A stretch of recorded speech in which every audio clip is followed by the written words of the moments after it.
simply, a transfer price is the price of a transaction between a company and, for example, a subsidiary or a second company that original company owns.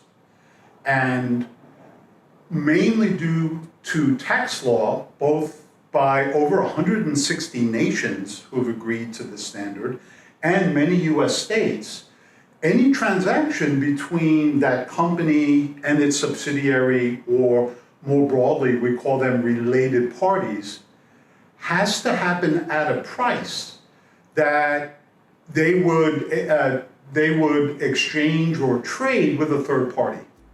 Now, the main impact on taxes, and I briefly suggested this a couple of seconds ago, is that a company can use the transfer price it sets with a subsidiary for the transaction in a way to move profit. And typically, of course, the incentive would be, I can set the transfer price in a way that I can earn profit where my taxes are lowest. And why can a company do that? Well, because when the financial statements of a company are consolidated or looked at in the total company, any of these related party or any of these transfer pricing transactions don't show up in the financial statements. So they have no operational impact, if you will, from a financial statement perspective.